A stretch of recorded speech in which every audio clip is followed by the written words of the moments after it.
नमस्कार, आप देख रहे हैं प्रदेश का सबसे भरोसेमंद news channel India news Rajasthan और आपके साथ मैं अभिषेक पांडे। आप सभी का स्वागत है हमारी खास पेशकश बड़ी बहस में। आज हम बात करेंगे इलेक्शन बोर्ड में आ चुकी कांग्रेस और बीजेपी की चुनावी रणनीतियों को लेकर।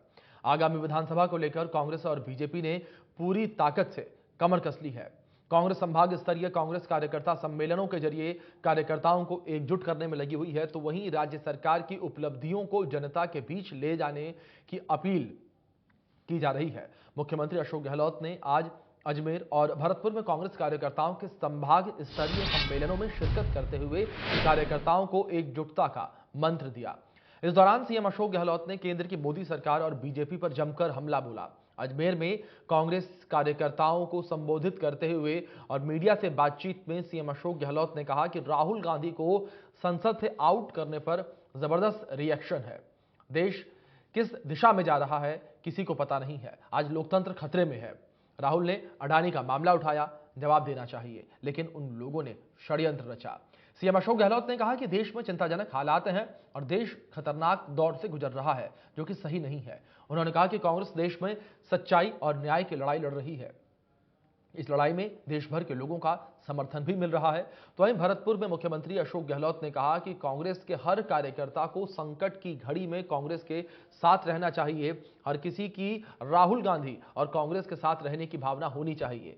आपने मुझे 3 बार मुख्यमंत्री बनाया, चुनाव आ रहे हैं, देखते हैं आप लोगों की क्या भावना रहती है। उन्होंने कहा कि राजनीति में जातिवाद, धर्म के ऊपर राजनीति हो रही है और सभी को साथ लेकर चलेंगे तो देश एक रहेगा। उन्होंने कहा कि सभी जातियां मेरे साथ नहीं होंगी तो सोनिया गांधी मुझे सीएम क्यों बनाती। मैंने कभी मांग नहीं की कि मुझे मुख्यमंत्री बनाओ, मुझे 36 कौम का आशीर्वाद नहीं मिलता तो मैं सीएम क्यों बनता। इधर चुनाव को लेकर बीजेपी की रणनीति की बात करें तो बीजेपी 8000 अल्पकालिक विस्तार कार्यकर्ताओं को मैदान में उतारने जा रही है। इन्हें नमो वॉलंटियर्स का नाम दिया गया है। ये 11 लाख पन्ना प्रमुखों के लिए 50,000 बूथों पर काम करने वाली टीम के समन्वय करेंगे। राज्य के 200 विधानसभा क्षेत्रों में भाजपा के 8,392 शक्ति केंद्र हैं। इन्हीं केंद्रों को ध्यान में रखते हुए विस्तारकों को पहले चरण में 13 अप्रैल तक मैदान में उतारा जा रहा है। पार्टी के स्थापना दिवस के तहत 6 अप्रैल को कमलोत्सव का नाम दिया गया है और बूथ कमेटियों को भी निर्देश दिया गया है कि वह 6 अप्रैल को सभी बूथों पर झंडा फहराएं। इसकी निगरानी और कामकाज के लिए बीजेपी ने 100 वरिष्ठों को जिम्मेदारी दी है। जिलों से जुड़े पार्टी वरिष्ठ नेताओं को यह जिम्मेदारी अलग से दी गई है। इस बीच सवाल उठते हैं कि क्या कांग्रेस संभाग स्तरीय कार्यकर्ता सम्मेलनों से कार्यकर्ताओं को एकजुट कर पाएगी? क्या कांग्रेस विकास के नाम पर जनता का विश्वास एक बार फिर से हासिल कर पाएगी? और बीजेपी के पास कांग्रेस के खिलाफ क्या कुछ ठोस रणनीति है? क्या बीजेपी नमो वॉलंटियर से सियासी जंग जीत पाएगी? क्या बीजेपी के विस्तारक कांग्रेस के लड़ाकाओं को मात दे पाएंगे? इसके अलावा और भी कई सवाल उठते हैं जिन पर आज की हमारी बड़ी बहस केंद्रित रहेगी। और इस बहस में, इस चर्चा में हमारे साथ हमारे जयपुर स्टूडियो से कुछ खास मेहमान भी शामिल होंगे और अपने विचार जो है वो इस पर रखेंगे।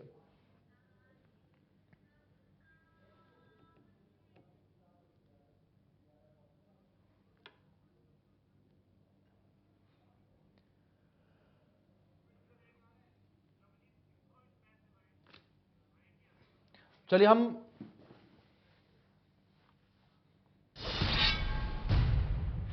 चर्चा की शुरुआत करेंगे। हमारे साथ भारतीय जनता पार्टी से नेता नवनीत सिंह पुरोहित जी जुड़े हुए हैं। नवनीत जी, बहुत स्वागत है आपका इंडिया न्यूज पर। और नवनीत जी, सवाल यहां पर यही है कि किस तरीके से रोड मैप तैयार किया गया है। जहां एक और अगर हम कांग्रेस को लेकर बात करें, यानी कि सत्ताधारी दल को लेकर बात करें, तो लगातार जो विकास कार्य करवाए जा रहे हैं उनके द्वारा, उसको लेकर जनता के बीच वो जा रहे हैं। आप लोग विपक्ष में हैं, आप लोगों के लिए मुश्किल है जनता के बीच जाना, क्योंकि लगातार सरकार जो काम कर रही है वो जनता के बीच लेकर जा रही है, लेकिन आप लोग केवल और केवल खामियों को लेकर जा रहे हैं जनता के बीच। देखिए, मैं आपके चैनल के माध्यम से ये बता दूं कि विपक्ष की कोई भी पार्टी होगी वो तो सत्ता पक्ष की खामियों को लेके ही ग्राउंड लेवल पे जाती है। इसमें भारतीय जनता पार्टी और क्या नया कर रही है जी। लेकिन हमारी इस बार की स्ट्रेटेजी ड्यूअल है और हम इसमें बड़ा स्पष्ट हैं। हम इस बार जनता के बीच में नरेंद्र मोदी जी की सरकार द्वारा और भारतीय जनता पार्टी की केंद्र सरकार द्वारा और भारतीय जनता पार्टी की विचारधारा के अकॉर्डिंग जो विभिन्न राज्यों में हमने कार्य किए हैं, उन कार्यों को रोल मॉडल लेके हम लोग जनता के बीच में जा रहे हैं। और जो अशोक गहलोत की कांग्रेस सरकार 4-4.5 साल में जिस तरीके से पूरा समय बर्बाद करके, जिस तरीके से हर वर्ग को दुखी और निराश करके और जिस तरीके से इनका 4.5 साल का आज तक का सबसे काला अध्याय कार्यकाल रहा है, तो उसकी खामियों को भी गिनाना बहुत जरूरी है। और जनता को, वैसे तो जनता समझ चुकी है, लेकिन भारतीय जनता पार्टी ये काम कर रही है कि उस जनता की आवाज केंद्र, जो राजस्थान का जयपुर है, राजधानी है, वहां तक पहुंचाए। तो ड्यूअल स्ट्रैटेजी से हम काम कर रहे हैं। हम हमारी विकास नीति, मोदी जी का जो विकास मॉडल है, जो पिछले 9 सालों में देश में क्रांतिकारी बदलाव दिखे हैं, उसको लेके हम जनता के बीच में जा रहे हैं। और साथ में जो विफलता कांग्रेस सरकार की पिछले 4.5 साल में रही है, वो जग जाहिर है, और उसको भी हम हमारा इलेक्शन एजेंडा रखने वाले हैं। जी नवनीत जी, जाहिर तौर पर अगर बात करें केंद्र की जो तमाम योजनाएं चलाई जा रही हैं, उन योजनाओं को लेकर आप जनता के बीच जो है जा रहे हैं, लगातार प्रचार प्रसार कर रहे हैं, और प्रदेश सरकार की जो खामियां हैं उनको लेकर भी लगातार आप प्रदेश सरकार को आईना दिखा रहे हैं। लेकिन जिस तरीके से लगातार तमाम आरोप आप लोगों पर लग रहे हैं, क्या आपको लगता है कि उन आरोपों से आप पार पा पाएंगे प्रदेश में? क्योंकि अगर प्रदेश सरकार को लेकर बात करें, सत्ता पक्ष को यानी कि कांग्रेस को लेकर बात करें, लगातार कांग्रेस का यह कहना है कि प्रदेश में कांग्रेस का बोलबाला ज्यादा है, और बीजेपी की जो केंद्र शासित सरकार है उसके द्वारा जो काम किया जा रहा है उससे जनता प्रदेश की नाखुश है।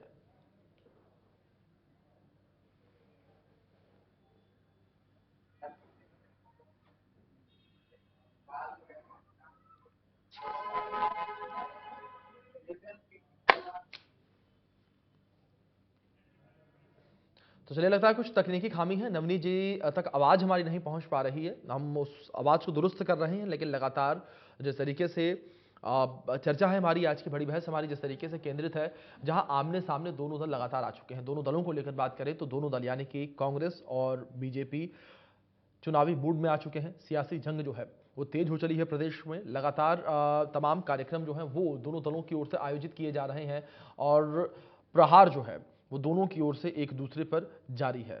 लगातार दावे भी तमाम किए जा रहे हैं सरकार बनाने को लेकर।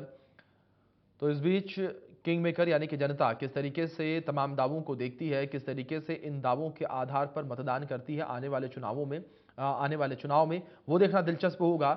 लेकिन लगातार दोनों दलों की ओर से दावे यहां पर तमाम किए जा रहे हैं, जीत के दावे दोनों दलों की ओर से किए जा रहे हैं।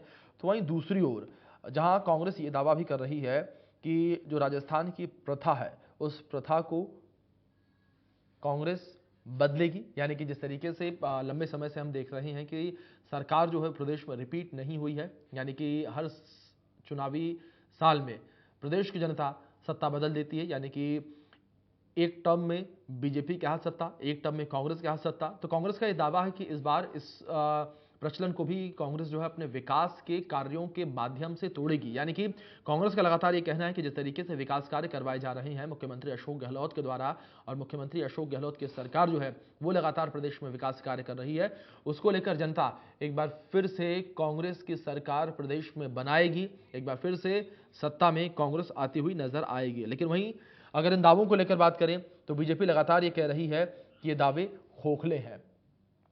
जिस तरीके से प्रदेश की राजनीति को लेकर बात करें तो बीजेपी का यह कहना है, विपक्ष का यह कहना है कि कांग्रेस की ओर से लगातार जनता की आवाजों को दबाया गया है, लगातार जनता के हित के फैसले जो हैं वो प्रदेश सरकार ने दरकिनार कर दिए हैं, यानी कि उन फैसलों को जनता के बीच नहीं लेके आई है। वहीं दूसरी ओर जिस तरीके से अगर पार्टी के भीतर यानी कि सत्ता पक्ष के अंदर के कलह को लेकर बात करें, वो भी किसी से छुपा नहीं, वो भी बार बार सामने आया, उसको लेकर भी लगातार बीजेपी जो है वो हमलावर होती हुई नजर आई है। इस बीच आपको बता दें कि कांग्रेस नेता पौरुष भारद्वाज जी भी हमारे साथ जुड़ गए हैं।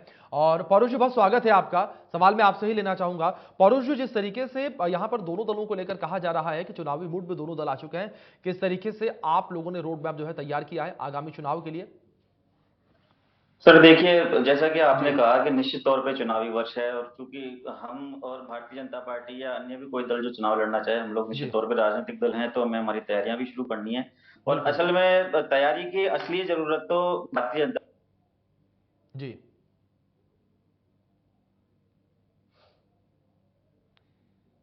पिछले 4 साल में हम भारतीय जनता पार्टी को देख रहे हैं कि ये अपना विपक्ष का रोल भी तरीके से नहीं निभा पाए हैं राजस्थान में। और है ना, इनको पिछले 4 साल में इनको कहीं कोई मुद्दे नहीं मिले। आपने देखा विपक्षी पार्टी होने का दायित्व भी अपना तरीके से नहीं निभा पाए। इन्होंने बीच में जन आक्रोश यात्रा एक निकाली, तो वो भी इनकी गुटबाजी की भेंट चढ़ गई। हमने देखा कि भीलवाड़ा जिले के अंदर कैसे इन लोगों को उस अपनी यात्रा में भीड़ जुटाने के लिए एक जो ऑर्केस्ट्रा डांसर होती हैं जो उनको इनको और बहुत अश्लील गाना हमारे राजस्थान में वीडियो वायरल हुआ था, तो वो उस तरीके से अश्लील टाइप के इनको नृत्य करवाने पड़े, फिर भी ये लोग भीड़ नहीं जुटा पाए। हमने देखा कि हमारे जवाहरामगढ़ जिले के जवाहरामगढ़ विधानसभा क्षेत्र के पूर्व विधायक थे जगदीश नारायण जी मीणा, उनको इन्होंने जो इनके तत्कालीन प्रदेश अध्यक्ष थे सतीश पूनिया जी, उनकी कॉन्स्टिट्यूंसी में जन आक्रोश यात्रा गई थी। तो वहां पर जब वो प्रभारी जी विधायक जी जो बन के गए वहां पर, तो उन्होंने वहां पे सांसद राज्यवर्धन सिंह राठौड़ जी के कुछ गुणगान गाने चाहे, परंतु वहां पे बीजेपी के कार्यकर्ताओं ने इस बात का विरोध कर दिया। बोले काहे का सांसद है, बोले हम कार्यकर्ताओं से सीधे मुंह बात नहीं करता, बोले आप लोग काहे की बातें करते हो भारतीय जनता पार्टी की। तो इस तरह की बहुत सी तस्वीरें हमारे को देखने को मिली। आप देखिए कि इनको जो है विपक्षी पार्टी का रोल होने का, जो विपक्षी पार्टी होने का रोल नहीं निभा पाए, तो इनको अंत में जो एक ऐसे जिसको राजनीति की भाषा में अनैतिक कृत्य कहा जाता है, अनैतिक प्रैक्टिस कही जाती है पॉलिटिक्स की, वो इनको करनी पड़ी। कैसे सबने देखा कि वीरांगनाओं वाले मुद्दे को, जो कि एक भारत का संविधान है और भारत का कानून कहता है कि किसी भी, चाहे बात शहीद की नहीं है, कोई भी व्यक्ति हो चाहे निजी व्यक्ति हो, उसका एक नेचुरल उत्तराधिकारी फर्स्ट ग्रेड का उसकी पत्नी होती है, उसके बच्चे होते हैं, उसकी माता जी। जब वे जीवित नहीं होते तो बी ग्रेड के उत्तराधिकारियों का हक बनता है। तो कैसे ये लोग एक है ना अपनी राजनीति चमकाने के लिए कैसे इन्होंने शहीदों की वीरांगनाओं का दुरुपयोग किया, और कैसे इन्होंने ना उनके लेकिन परुष जी ठीक है, परुष जी ठीक है, अगर हम मुद्दों को लेकर बात करें तो ये जाहिर सी बात है, जिस तरीके से आपने भी अपनी बात की शुरुआत की थी, आप लोग राजनीतिक दल हैं, राय का पहाड़ बनाना आप लोग अच्छी तरीके से जानते हैं, आप इस बात को आप भी मना नहीं कर सकते, क्योंकि अगर तमाम मुद्दे हैं जिन मुद्दों को आप लोगों ने भी उठाया है, लेकिन रोड मैप आप लोगों को क्या कुछ होगा? क्या जिस बात का दावा आप लोगों के द्वार से किया जा रहा है कि गहलोत सरकार जो प्रदेश में रही है, जिसको 4 साल से अधिक समय हो चुका है, जो काम उनके द्वारा किए गए हैं, उन कामों को लेकर आप जनता के बीच जाएंगे, जनता एक्सेप्ट करेगी, इसको लेकर क्या रोड मैप है? जी जी बिल्कुल, निश्चित तौर पे आप जो कह रहे हैं ये बात बिल्कुल सही बात है। हमारी सरकार के द्वारा इतने कार्य किए गए हैं, इतने कार्य किए गए हैं। हमने देखिए कि ऐसा कोई सा क्षेत्र हमने नहीं छोड़ा कि जो जनता को प्रभावित करता हो, हमने वहां पे काम नहीं किया हो। चिकित्सा के क्षेत्र की बात करें तो हमने हमारी पिछली सरकार के अंदर हमने फ्री दवाइयां शुरू की थी, फ्री पशुओं की दवाइयां शुरू की थी। हमने इस साल इस वाली सरकार के कार्यकाल में हमने चिरंजीवी योजना शुरू करी, जिसमें हमने पहले शुरू में 5 लाख रुपए तक का इलाज फ्री दिया। हमने इस बार इस बजट में उसको बढ़ा करके 1 अप्रैल यानी कल से 25 लाख रुपया निजी अस्पतालों में जनता अपना मुफ्त का इलाज करवा सकेगी। हमने यही नहीं, उनको जनता को अगर कोई दुर्घटना से किसी का स्वर्गवास होता है किसी का, तो उसको 10 लाख रुपए का बीमा देने का हमने प्रोविजन किया गया है। हमने जो शुरू में सरकारी अस्पतालों में जो 10 रुपए की पर्ची लगती थी, 60 साल तक के जो वरिष्ठ नागरिक नहीं होते थे उनकी 10 रुपए पर्ची का सिस्टम होता था उसका एंट्री का, हमने उसको खत्म किया। हमने सभी प्रकार की जांचें फ्री कर दी। हमने रास्ते में यदि कोई किसी व्यक्ति की दुर्घटना, सड़क दुर्घटना हो जाती है और उसको कोई अस्पताल लेकर के जाता है, तो हमने ऐसे व्यक्ति को 5,000 रुपए का हमने इनाम का प्रोविजन किया है। यही नहीं, हमने बिजली के क्षेत्र में आप देखेंगे तो हमने 100 यूनिट तक की बिजली प्रतिमा हमने बिल्कुल फ्री कर दी है, और 2000 यूनिट प्रतिमा किसानों को। आप इस बात को समझिए कि जिस किसान के बिल लगभग 8 से 10,000 रुपए का, 2000 यूनिट का मतलब लगभग 10,000 रुपए प्रतिमा का, वो हमने किसान को बिल्कुल फ्री माफ किया हमने। और यही नहीं, हमने सामाजिक सुरक्षा की जो पेंशन राशि जो अलग अलग मदों में हम देते थे, उनको हमने न्यूनतम दर उसकी 1,000 रुपए हमने उसकी तय कर दी उसकी। और उसके अलावा यदि नौकरियों की बात की जाए तो हमने पिछले 4 वित्तीय वर्ष में 3,50,000 से लेकर के 4 लाख नौकरियां हमने सरकारी लोगों को दी है, जो भाजपा की तुलना में कहीं अधिक है। उसके अलावा 1 लाख नौकरियां इस वर्ष में हमारा देने का प्रस्तावित है। यदि आप बीजेपी के 4 साल की तुलना, बीजेपी का जो पिछली सरकार थी उसके बीजेपी के 4 साल के कार्यों की तुलना, मैं 4 साल की तुलना इसमें 5 साल इसलिए नहीं कह रहा क्योंकि हमारी सरकार को भी 4 साल, पर अगर भाजपा के हम 4 साल की तुलना की बात करते हैं तो बीजेपी ने आप देखिए कि सिर्फ 51 कॉलेज खोले थे, जबकि हमने 210 कॉलेज हमने 4 साल में खोले हैं, जिसमें 82 हमने कृषि कॉलेज खोले हैं और 941 महिला कॉलेज खोले हैं। बीजेपी ने सिर्फ 1 कॉलेज खोल पाई। गाँव की बात करें, जी गाँव की बात करें, हम गाँव के क्षेत्रों की बात करें तो बीजेपी के टाइम में 0 आयुष हेल्थ वेल्थ नए सेंटर खोले गए, जबकि हमारे द्वारा 4 साल में 1000 इसी प्रकार के सेंटर खोले गए। आयुष ब्लॉक हॉस्पिटल की बात की जाए तो उसके अंदर बीजेपी भी इस मामले में 0 रही और हमने 7 हॉस्पिटल खोले। ठीक है परुष जी, अगर 4 साल की पूरी योजनाओं को गिनवाएंगे तो शायद ये चर्चा का समय कम पड़ जाएगा। मतलब मोटी मोटा तौर पर समझिए कि आपका कहने का मतलब ये है कि कांग्रेस लगातार आगे है। नवनीत जी, आप कुछ कहने का प्रयास कर रहे थे, जवाब भी मैं आपसे चाहूंगा। नवनीत जी, जहां 50 के आसपास के कॉलेज का रेशियो है आप लोगों के द्वारा बनवाया गया, तो वहां 200 कॉलेज बनवाने का दावा परोज जी के द्वारा किया जा रहा है। शिक्षा के क्षेत्र में काम किया, स्वास्थ्य के क्षेत्र में काम किया। नवनीत जी, अभिषेक जी, ये सब कागजों की बातें हैं जी। ये सब ताश के पत्तों का पहाड़ है जी, जो इस बार चुनाव में गिर जाएगा। आप इस बात को समझिए कि पुरुष जी ने जिस बात से अपना उद्बोधन शुरू किया आपके चैनल पे, इन्होंने भारतीय जनता पार्टी की बातें करना शुरू किया, भाजपा का ये। पुरुष जी को ये पता होना चाहिए, कांग्रेस के प्रवक्ता को ये पता होना चाहिए कि जब आप सत्ता में हैं पिछले 4.5 साल से, तो आपके पास इतने कार्य होने चाहिए कि आपका किसी टीवी न्यूज मीडिया पे उद्बोधन दूसरी पार्टी की खामियां गिनाने में नहीं, उनका विकास मॉडल पेश करने में होना चाहिए। अगर आपने वास्तविक तौर पे धरातल पे विकास किया होता तो जरूरत नहीं पड़ती आपको भाजपा के अंदर खेमे में झांक के और उस पर टिक्का टिप्पणी करने की। और किसी पार्टी के अंदर टिक्का टिप्पणी करने से पहले पुरुष जी को या किसी कांग्रेस प्रवक्ता को यह पता होना चाहिए कि कांग्रेस में पिछले 4-4.5 से राजस्थान में क्या हो रहा है।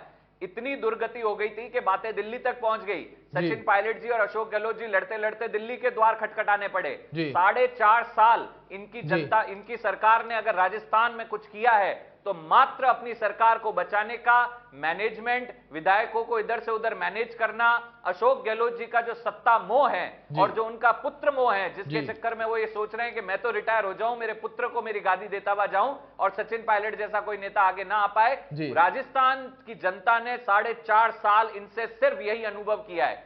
अब मैं आता हूं इनकी योजनाओं पे बात। योजनाओं सिर्फ कागजों में है, सिर्फ कागजों में योजनाएं हैं। जितने भी पिछले 4 साल के बजट उठा के देख लें, जो घोषणाएं हैं, ये ऑफिशियल रिकॉर्ड है कि मात्र 33% घोषणाएं धरातल पे उतरी है। ये इनका रिपोर्ट कार्ड है। तो इस रिपोर्ट कार्ड को लेके किस तरह से ये फील्ड में जाएंगे?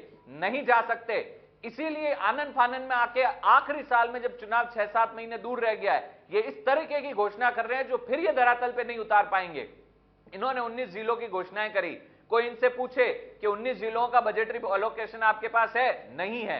क्या 19 जिलों में जो व्यवस्था पूर्व के एडमिनिस्ट्रेटिव ढांचा, इंफ्रास्ट्रक्चर खड़ा करना पड़ता है, क्या आप 5 से 6 महीने में खड़ा कर सकते हैं? क्योंकि उसके बाद आचार संहिता लग जाएगी। उसका जवाब भी नहीं है कि नहीं खड़ा कर पाएंगे। जितने कॉलेजेस, यूनिवर्सिटीज की बात करते हैं, धरातल पे जाके देखिए उनकी नींव तक नहीं लगी है कई कॉलेजों की, और इन्होंने उसको कागजों पे पूरा करना बताया।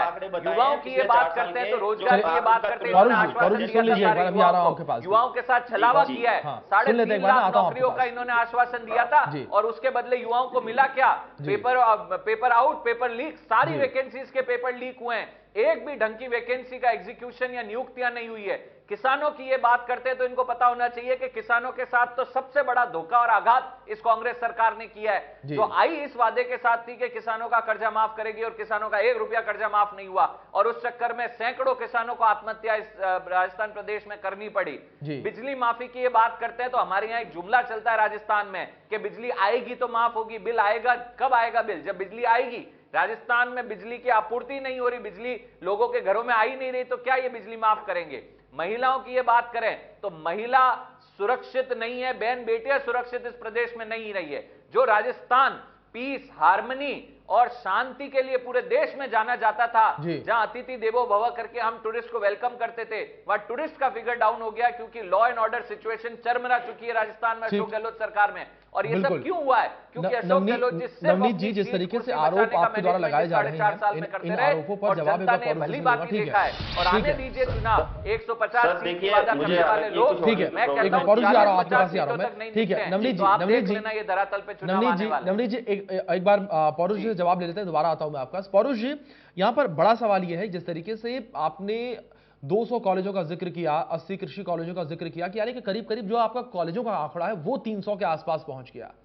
इसके बारे में आपसे जानकारी चाहूंगा मैं, कितने कॉलेज बन के तैयार हो चुके हैं जिनमें छात्र पढ़ने जा रहे हैं?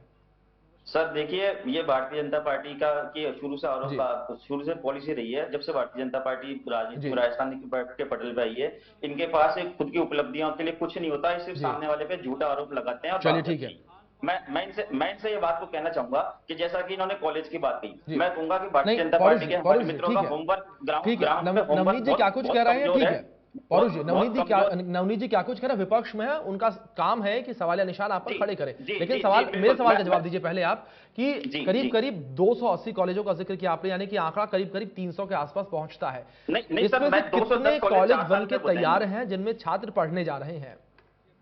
इनमें से सर हमारे जो अधिकतर कॉलेज हैं वो बिल्कुल, इनमें से आप ये मान के चलिए कि जब पिछले 4 साल में हमने घोषणाएं करी, उनमें से लगभग 50 से 60% कॉलेज हमारे बिल्कुल तैयार हैं।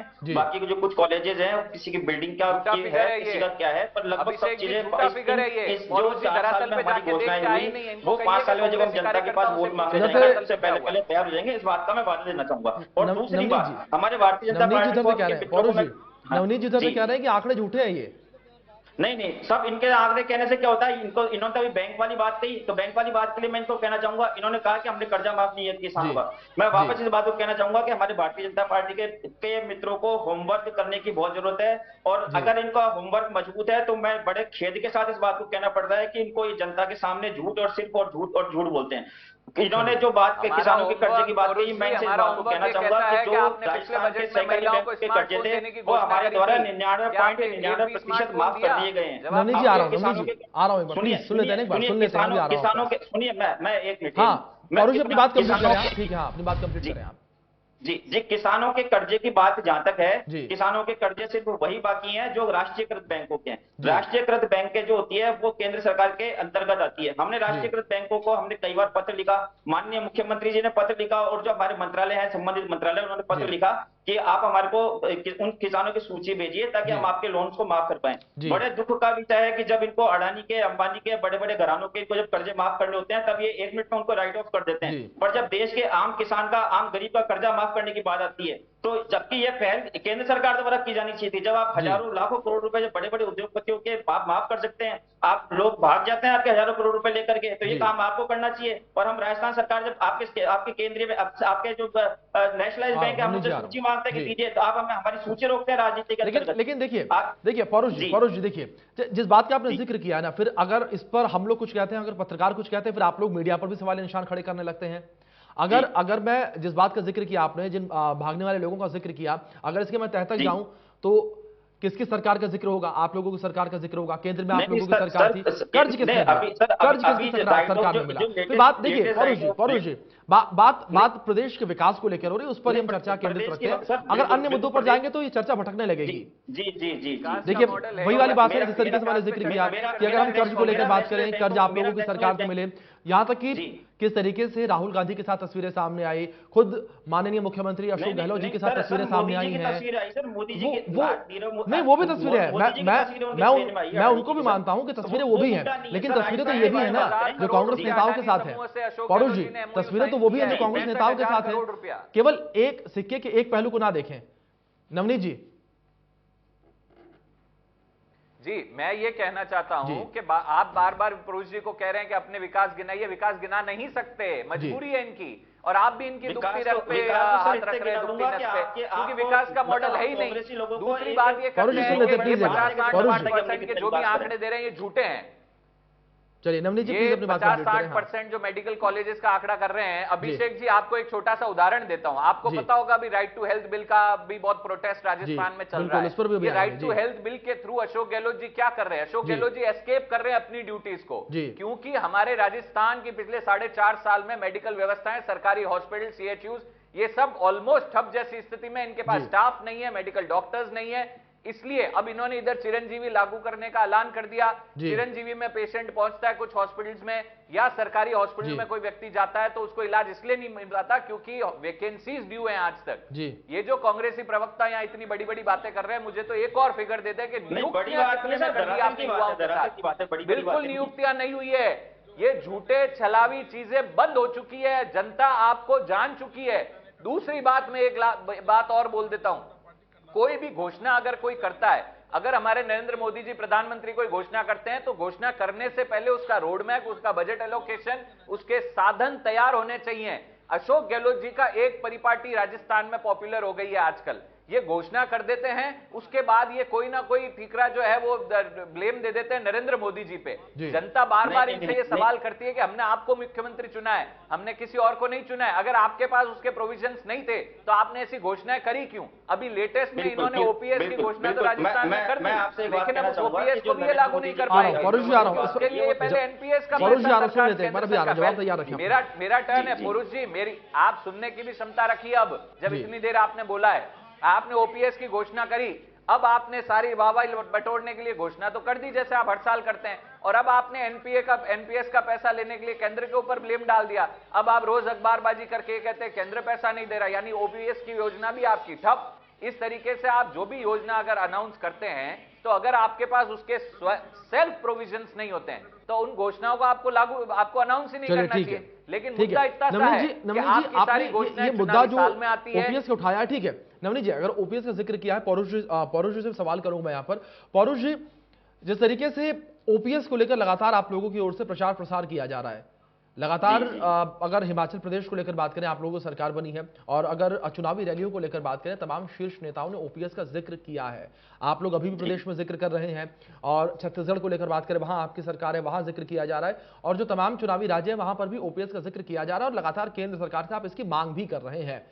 लेकिन पौरुष जी, सवाल यहां पर यह है कि 2004 में जब जो पेंशन स्कीम थी उस वक्त, यानी कि ओल्ड पेंशन स्कीम थी, उसको जब बंद किया गया तो केंद्र में सरकार आप लोगों की थी। सवाल यहां पर यही उठता है कि उस वक्त आपको ऐसा क्या लगा कि इस स्कीम को बंद कर देना चाहिए, क्योंकि आप लोग सरकार में थे, लेकिन जैसे ही आप लोग विपक्ष में आए हैं तो आप लोगों को अब ये लग रहा है अचानक से करीब 10 सालों के बाद कि ओल्ड पेंशन स्कीम जो है वो सही थी, उसको वापस से लाना चाहिए?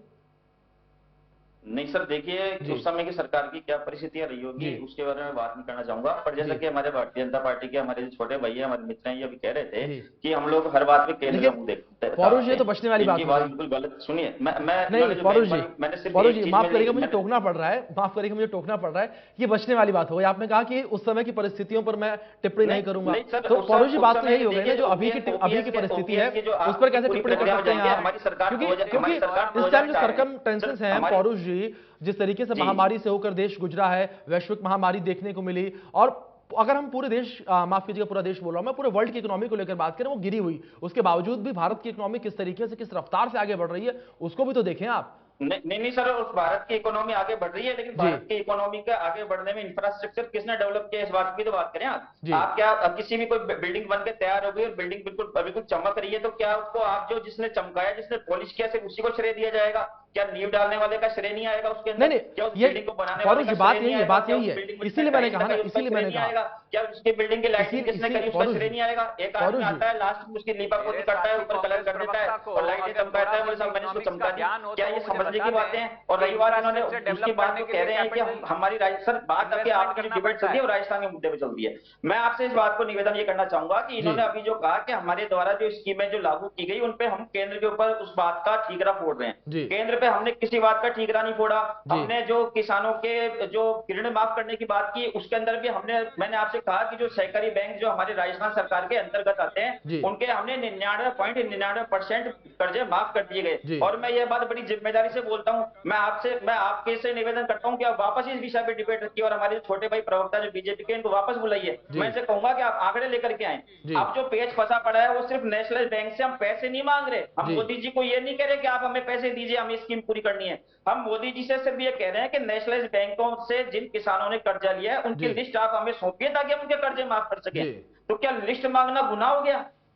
बड़े ताज्जुब की बात है। और रही बात, हमारे मित्र कहते हैं कि साहब हमने कुछ किया ही नहीं, तो हमने कुछ किया नहीं तो भैया आप फील्ड में उतरिए। आप फील्ड में उतरेंगे तो आपको आपकी गुटबाजी से फुर्सत नहीं है। आप तो आपस में, हमने देखा कि आपको कुछ मुद्दे नहीं मिलते तो आप लोग कैसे संवैधानिक मुद्दे लेके आते हैं। आपने अभी अस्पतालों के अंदर खुद ने साथ रह के जो स्वास्थ्य का अधिकार है आपके विधायकों ने उसको पास कराया बिल को साथ लग करके। उसके अंदर देखिए आपके गुलाब चंद जी कटारिया, आपके राजेंद्र राठौड़ जी, और उसके जो नोट्स डिसेंट नोट्स थे वो खुद गुलाब चंद कटारिया राजेंद्र राठौड़ जी ने तैयार करे। और आप बड़ी बेशर्मी से जाकर के आप कहते हैं कि राजस्थान सरकार ने गलत काम कर दिया। आपको जनता देख रही है, जनता इसको देख रही है कि आप लोग किस तरीके से गलत प्रैक्टिस करें। आप जनता के हित में जो कानून लाया गया, जो जनता स्वागत करिए। जनता जगह जगह डॉक्टरों के खिलाफ निकल गई सड़कों पे, और आप डॉक्टर्स का पक्ष ले रहे हैं और उसी स्थिति में पक्ष ले रहे हैं। आपको कोई ऑब्जेक्शन था तो आप विधानसभा में ऑब्जेक्शन करते ना इस बात का कि साहब आप इस चीज को गलत कह रहे हैं। विधानसभा में तो आप बड़े भले बन के आप उसको पास करा रहे हैं। अगर आपका विरोध है तो आपने विधानसभा में विरोध दर्ज क्यों नहीं करवाया? और सबसे बड़ी बात, प्रवर समिति में आपके लोग थे, और जब वोटिंग हुई उस समय फिर आपने बाइकाट क्यों नहीं किया? आपने वोटिंग के समय क्यों वोट डाले? मैं आपसे इस सवाल को पूछना चाहता हूँ। चलिए, आप लोगों के पास कोई मुद्दा नहीं है, आप लोग सिर्फ भड़काने का काम करते हैं। पहले आप मंदिर मस्जिद की राजनीति किया करते थे। आप लोगों के पास, बल्कि मैं कह रहा हूं कि पिछली भाजपा की सरकार छोड़िए, आपके पास केंद्र सरकार के भी गिनाने को राजस्थान में ऐसे कोई काम नहीं है कि जिनके दम पर आप मांग सके, आप जनता से वोट मांग सके।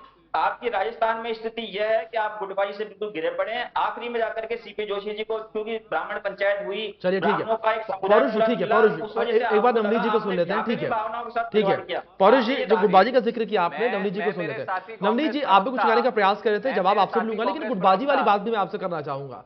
ठीक है, अगर हम जिस तरीके से कांग्रेस की गुटबाजी को लेकर जिक्र किया आपने, या जो भी जिक्र किया कि जिस तरीके से उतार चढ़ाव सरकार में देखने को मिला, वो तो जग जाहिर है, लेकिन नवनीत जी, बीजेपी के अंदर जो गुटबाजी है उसको लेकर आप क्या कुछ कहेंगे? कई बार पोस्टर वॉर जो है देखने को मिली है, और जिस तरीके से वो कहा जाता है ना लोकल लैंग्वेज में, नवनीत जी सुनिए ना एक बार, जिस तरीके से लोकल लैंग्वेज में कहा जाता है कि गुपचुप तरीके से अंदर खाने में लड़ाइयां जो है खूब चल रही है, लेकिन ऊपर लिपापोती भी कर दी जा रही है। मैं इस बात को सरे से नकारता हूं अभिषेक जी, आपके चैनल के माध्यम से। ये सिर्फ कांग्रेस की उठाई हुई हवा है। हमारे पार्टी के अंदर किसी भी प्रकार की कोई गुटबाजी नहीं है। ये मीडिया बाइट्स तो किसने दी थी कि दूसरा नेता नाकारा है, निकम्मा है? ये किसकी मीडिया बाइट्स थी? हमारी पार्टी से कोई ऐसी मीडिया बाइट लाके दिखाए तो मैं यही बैठा हूं। दूसरी बात, ये किस पार्टी के विधायक ने ये बोला था कि अगली बार इनके विधायक इतने भी नहीं होंगे संख्या में कि एक फॉर्च्यूनर में आ जाएं? ये किसके विधायक के शब्द थे? जब ये नाटक चला था कि एक होटल से दूसरे होटल कुछ विधायक भाग रहे हैं, कुछ विधायक इस्तीफा दे रहे हैं, ये ऑन पेपर किसके विधायकों ने इस्तीफा सौंपा था? क्या ये भारतीय जनता पार्टी के विधायक थे? किसके विधायकों ने 32 दिन डेरा डाला था और उनको ढूंढने और उनको चेज करने के लिए पीछे भागे थे? ये सारी चीजें ऑफिशियल ऑन रिकॉर्ड अगर किसी की पार्टी की तरफ से आई है तो वो कांग्रेस सरकार और कांग्रेस पार्टी में आई है। भारतीय जनता पार्टी का ऐसा कोई इतिहास नहीं है। भारतीय जनता पार्टी एक विचार की पार्टी है। ये सब वहां होता है जब आप किसी व्यक्ति विशेष से जुड़े हुए होते हैं। भारतीय जनता पार्टी किसी व्यक्ति विशेष से नहीं जुड़ी हुई, विचार की पार्टी है, और इस विचार के छाते और अम्ब्रेला के नीचे पूरा परिवार एकजुट होकर खड़ा है। नवनीत जी, लेकिन सतीश पूनिया राजे के बीच जो मंत्रकलह देखने को मिला, उसको लेकर आप क्या कहेंगे? कई बार पोस्टर वॉर भी देखने को मिली। अभिषेक जी, कोई की खबरें लगातार नवनीत जी बाहर आती रही। इस चीज को मैंने पहले भी कहा, हम नकारते हैं इस शब्द को। किसी भी प्रकार की कोई अंतरकलह नहीं थी। केवल मात्र मीडिया अगर ये कहता है कि हमारी पूर्व मुख्यमंत्री वसुंधरा राजे जी अगर किसी बैठक में नहीं पहुंच पाई ड्यू टू उनके खुद के पर्सनल रीजंस, तो उसको मीडिया ने हाइप बनाया, कांग्रेस ने हाइप बनाया। मैं बार बार एक ही कह रहा हूं, ऑफिशियल ऑन रिकॉर्ड मीडिया पे आके, और मीडिया में अगर किसी की किलकिरी हुई है तो वो कांग्रेस पार्टी के अंदर की अंतरकलह सामने देखने को आई है सचिन पायलट और अशोक गहलोत जी के बीच में। चलिए और अशोक गहलोत जी ने तो इतना तक कह दिया गुजरात चुनाव के दौरान कि मेरे जीते जी तो ये सचिन पायलट मुख्यमंत्री बन नहीं सकता। आप अपने ही सखी नेता को, जो आपकी पार्टी में पिछले, अरे अशोक गहलोत जी को तो ये पता होना चाहिए कि कांग्रेस के प्रदेश अध्यक्ष ही सचिन पायलट जी थे। अगर पूर्व प्रदेश अध्यक्ष को आप इस तरीके से शब्द ऑन माइक मीडिया के सामने ऑफिशियली बोल रहे, तो ये होता है उदाहरण अंतरकलह का। ये अंदर चलिए ठीक है नवनीत जी, ठीक है अंतरकलह और आपसी लड़ाई से बाहर आते हैं। ठीक है पौरुष जी, आपका रुख करूंगा विकास के कार्यों को लेकर, और जिस तरीके से आपने जिक्र किया था कि हर वर्ग को साधा है आप लोगों ने। डॉक्टर्स नाराज दिखे, छात्र नाराज दिखे, परीक्षार्थी जो है वो नाराज दिखे। अगर वही दूसरी नौकरी को लेकर बात करें तो तमाम जो काम करने वाले क्रमिक हैं वो भी नाराज दिखे प्रदेश सरकार से। हेलो पौरुष जी, आवाज मिल रही है आपको क्या मेरी? थोड़ा दोबारा बोले सर एक बार, आवाज। हाँ जी पौरुष जी, क्लियर है ऑडियो? हाँ अब क्लियर है जी। पौरुष जी, सवाल यहां पर यह है कि जिस तरीके से जिक्र हो रहा था, आपने जिस तरीके से जिक्र किया कि प्रदेश सरकार ने हर वर्ग को साधा है, हर वर्ग के लिए काम किया है, लेकिन अगर हम वर्गों को लेकर बात करें, डॉक्टर्स नाराज देखने को मिल रहे हैं। इससे पहले हमने नर्सों को देखा था कि नर्सिंग जो स्टाफ है वो नाराज दिखा। वहीं दूसरी ओर छात्रों को लेकर बात करें, छात्रों की ओर से जिस तरीके से नाराजगी जाहिर की गई वो भी हमने देखा। एग्जाम्स को लेकर छात्र नाराज आए, एग्जाम लीक हुआ उसको लेकर नाराजगी देखने को मिली, और इस तरीके से नाराजगी लगातार प्रदेश में देखने को मिल रही है।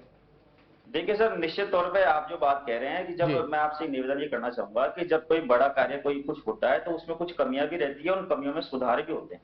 जैसा कि रही बात नाराजगी की डॉक्टर्स वर्ग की, मैं आपके चैनल के माध्यम से तमाम डॉक्टर्स को और तमाम आम जनता को अपील करना चाहूंगा कि हमारे द्वारा जो अभी जो स्वास्थ्य का अधिकार जो बिल लेकर के आया गया, जिसके बारे में तमाम तरह की भ्रांतियां फैलाई जाती है। मैं मीडिया के में अनेक भाजपा के नेताओं के बयान देखता हूँ, अखबारों में पढ़ता हूँ, कई अनेक डॉक्टर्स के संगठन के मैं देखता हूँ, तो लगभग आप मान के चलिए कि 95% जो है वो तमाम भ्रांतियों से भरे पड़े हैं, जिनका तथ्यों से जिनका कोई लेना नहीं है। मैं चिकित्सा का जो अधिकार, जो स्वास्थ्य का अधिकार हमारे द्वारा दिया गया, इसके पूरे बिल को आप अध्ययन करेंगे तो मोटी मोटी जो समझ, हालांकि उसमें पॉइंट्स बहुत सारे हैं, लेकिन समझने वाली उसमें सिर्फ दो बातें जी। उसमें देखिए, एक तो हमने जो है, ये लोग कह रहे हैं कि साहब हमारे ऊपर आपने भार डाल दिया, आप अपनी जिम्मेदारी से बच गए। हमने किसी तरह की, हम किसी जिम्मेदारी से नहीं बचे। हमने जो है आपके ऊपर सिर्फ आर्थिक भार एक आंशिक तौर पे इसलिए डाला है कि हमने आपके को ये जो निजी अस्पताल है, हमने उनको ये बात कही है कि अगर रास्ते में कुछ सड़क दुर्घटना में घायल व्यक्ति आ जाता है तो, और वो आकर के आपके पास आता है, तो उस व्यक्ति का आप इलाज बिना उससे पैसा लिए करेंगे।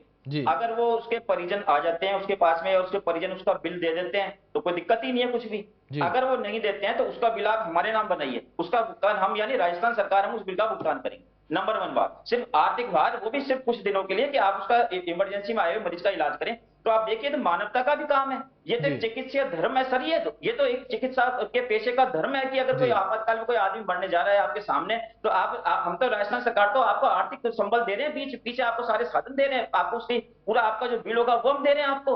और आपका तो ये डॉक्टरी पेशा है कि आप एक मरते हुए की जान बचाएं। बल्कि मैं तो कह रहा हूँ कि दूसरे दुश्मन देश का भी व्यक्ति है तो डॉक्टर का पेशा कहता है कि दुश्मन देश का भी कोई आदमी आ गया तो उसकी भी आप जान बचाइए। तो आपको अपने देश के और अपने नागरिकों की बात ठीक है, राजस्थान सरकार आपकी इस बात से मैं भी ताल्लुक रखता हूं। ऑब्जेक्शन हो रहा है, नंबर 1 बात। और नंबर 2 बात, जो डॉक्टर्स जैसा कि कह रहे हैं कि साहब हमारे ऊपर सरकार ने रिस्ट्रिक्शन लगा दिए, मैं आपके चैनल के माध्यम से कहना चाह रहा हूं कि हमारे द्वारा किसी भी तरह की डॉक्टर्स पे कोई आर्थिक पाबंदी नहीं लगाई गई। आपकी फीस यथावत रहेगी कि जो आप पहले ले रहे थे वही फीस आप अभी भी लीजिए, जो एक इमरजेंसी को छोड़ के। इमरजेंसी वाली बात तो मैंने आपसे जैसा कि पहले कहा, इमरजेंसी के अलावा वाली बात कर रहा हूं। नहीं पौरुष जी, आप जिस बात का जिक्र कर रहे हैं इस बात से मैं भी ताल्लुक रखता हूं, इस बात से मैं बनाने कर रहा हूं। ठीक है, डॉक्टरों का धर्म है कि जो लोग उन तक पहुंच रहे हैं और जो इस स्थिति में जिन्हें उपचार की जरूरत है, फर्स्ट एड की जरूरत है, वो उनको मुहैया हो। नवनीत जी कुछ कहने का प्रयास करें। नवनीत जी आप भी अपनी बात रखें, लेकिन इस बीच एक सवाल छोटा सा मेरा ये भी है, जिस तरीके से नाराजगी को लेकर मैंने जिक्र किया है नवनीत जी, क्या आपको लगता है कि प्रदेश में जिस तरीके से काफी वर्ग जो है वो प्रदेश सरकार से समय समय पर नाराज दिखाई दिए हैं, क्या आपको लगता है कि इस नाराजगी का फायदा बीजेपी को होगा? अभिषेक जी, नाराजगी का फायदा हमें होगा, इस बात की खुशी से ज्यादा मुझे इस बात का दुख है कि हर वर्ग नाराज है जी। हमें किस चीज से फायदा होगा, ये भारतीय जनता पार्टी का एजेंडा नहीं है।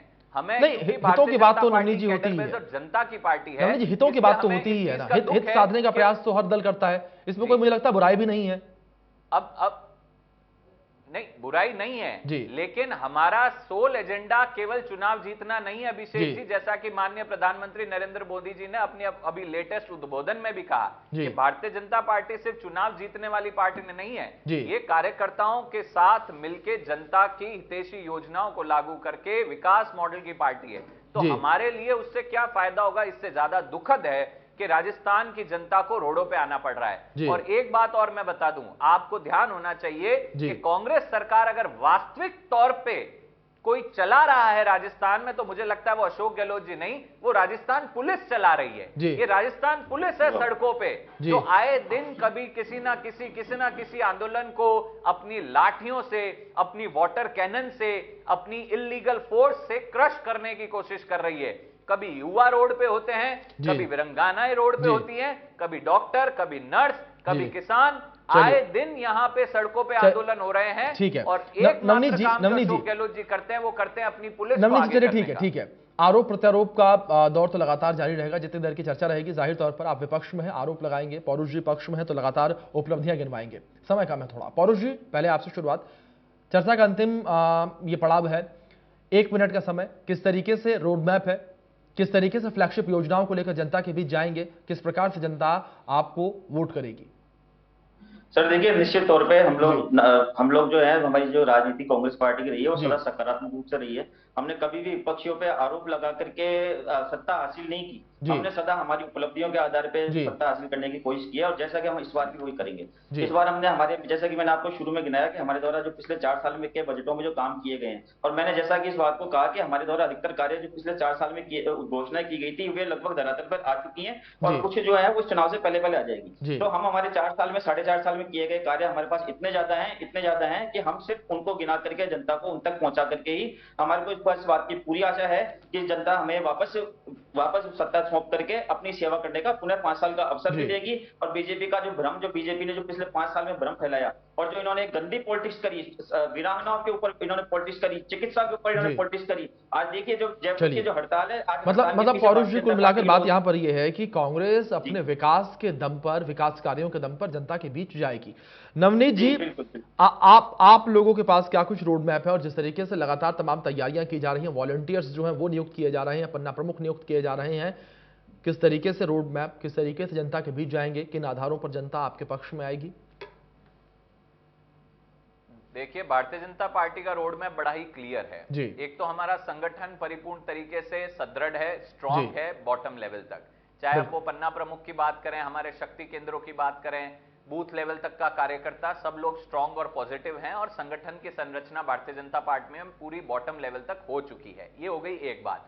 दूसरी बात, मुझे लगता है कि कांग्रेस सरकार को इस बार जो सबसे बड़ा आघात और जो चीज मारेगी वो है उनका बीजेपी फोबिया, या जिसको मैं ये कहता हूं कि हर चीज को ये भारतीय जनता, और जनता इस बात से ज्यादा विचलित है कि जब वो युवा आके प्रोटेस्ट करता है रोड पे तो ये कहते हैं भारतीय जनता पार्टी करा रही है, विरंगनाएं आती है कहते हैं बीजेपी करा रही है, डॉक्टर्स आ गए बीजेपी दिखती है।